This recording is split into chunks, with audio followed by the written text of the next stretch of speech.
right, ground reference maneuvers are done between 600 and 1,000 feet.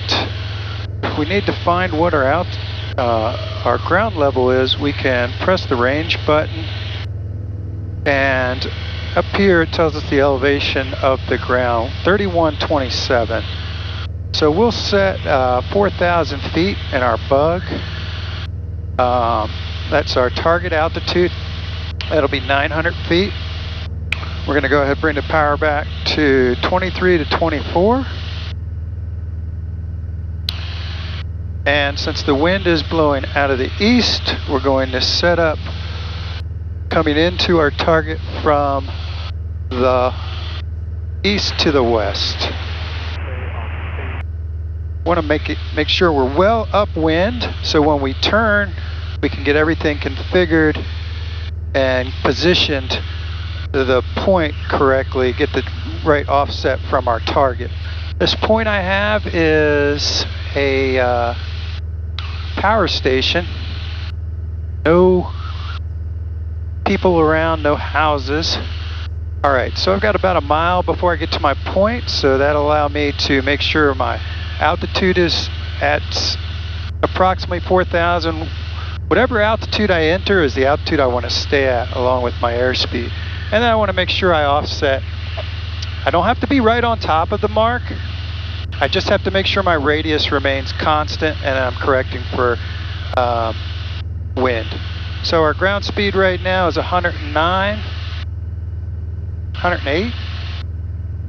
I'm on my point, and it looks like 3,900 is going to be my altitude. Okay, we're not trying to pin the wing. This is not a 8-on pylons. This is a turn around the point. Okay, 108 is the ground speed, 104 now. There's my point. And outside, inside, I'm looking at my point, looking at my radius, and then looking inside, making sure everything is staying stable in the airplane. I'm not climbing, I'm not descending. And then I'm looking out again at my point and just watching my radius. Okay, ground speed's 100. Altitude looks good, airspeed looks good. Shouldn't have to touch any of the control throttle at this point. Should just really, as long as I don't deviate from altitude, should just have to worry about keeping my radius. Okay, coming into the wind now, you can see the ground speed slowing down, 98. Looking at my point, I'm looking inside. So I like to do outside, inside, outside, inside. I say it aloud to make myself do it. Outside, inside, staying coordinated and keeping the distance. Now as I come into the wind, ground speed is 102, 103. And I'm just staying on my point, keeping my altitude and my airspeed the same, keeping my radius from the target constant. Okay, whatever I have to do to keep that distance as far as bank angle, that's what I'm going to do.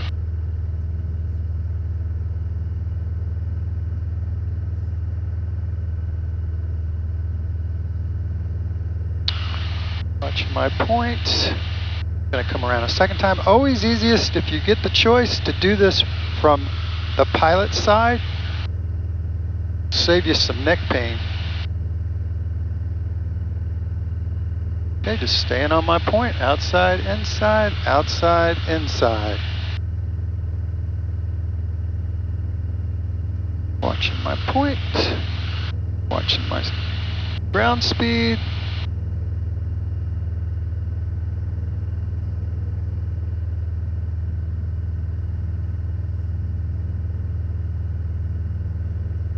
Okay, distance looks really good. And a good way to judge this post-flight is to use Cloud Ahoy to see if your circles, if your radius around the point remains constant. Now on no wind days, this is real easy to do because there's hardly any correction that needs to be done. Ground speed doesn't fluctuate much. But on a windy day, which is when you really need to practice this, is when the skills required to do this maneuver really come into demand. And the ability to do this or not do it correctly really becomes very obvious. Okay, this is my last turn. I'm going to exit the same way I entered.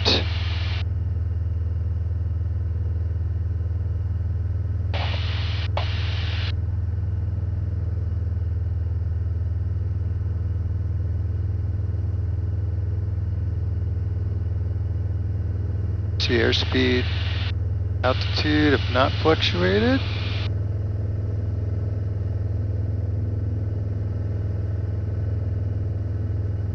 Coming around, looking out the window for traffic, don't see any traffic. And there's my original heading, rolling wings level, and exiting the maneuver.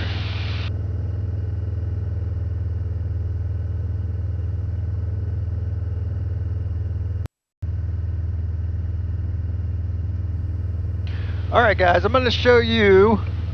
We got a little bit of a wind today, looks like about 8 knots off the beam here, off the right side of the aircraft coming out of the east.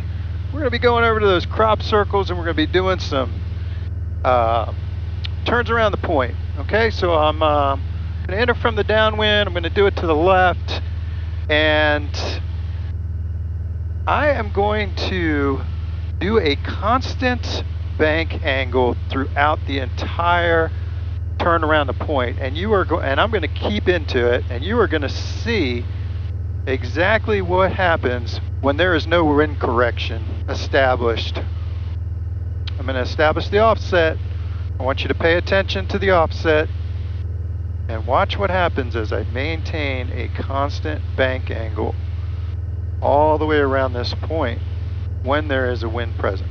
Now the problem with these turns around a point is students practice them when there's no wind, and they get the fallacy that if they just maintain their bank angle, everything will be beautiful, and then they come out and there's actually wind present and the whole thing goes because the instructor did not emphasize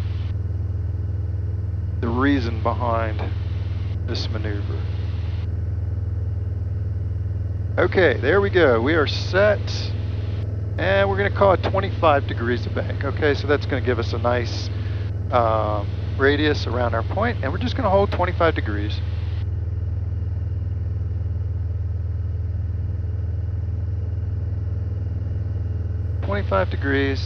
Okay, that was working really good. Now we're starting to come into the wind. It's not working so well anymore, is it?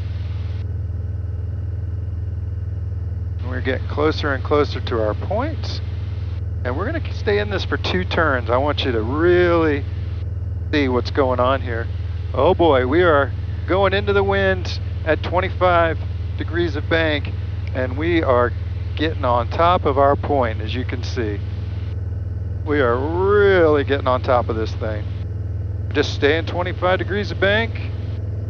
And now we're starting to go downwind, and you can see we're getting an offset here. But what's going to happen the next time we come around? We are going to be probably over top of our point as we drift downwind, essentially like a balloon here. All right, you can see this thing is getting real oblong. Okay, altitude's perfect, 5,000, airspeed's right on the money, but we're just keeping a constant bank angle because we don't understand the purpose of why we do this maneuver. We weren't taught the reason we do this maneuver is to correct for wind in the turn. Okay, 25, we're coming into the wind now. It's showing 14 off the nose. And we're going to maintain that 25 degrees of bank and watch what happens. And when you look at this on Cloud Ahoy, it becomes extremely obvious what's going on. All right, here we go, 25 degrees bank, and boy, we're getting real close to that point. Okay, a little closer than last time. Maintaining 25 as we come through the downwind here.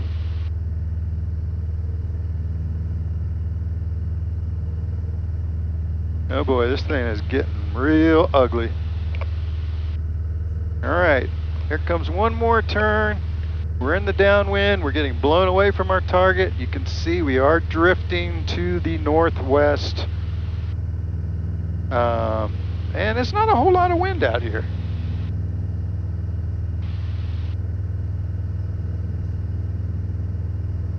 Not a whole lot of wind. Wow, we're really far from our point. Holding that 25 degrees of bank because that worked for me when there was no wind. Why isn't it working now, instructor? All right, last one. Here we go. 25, we're into the wind now. 15 off the nose. Altitude and airspeed look great. What the heck? We're literally going to pass right over our target.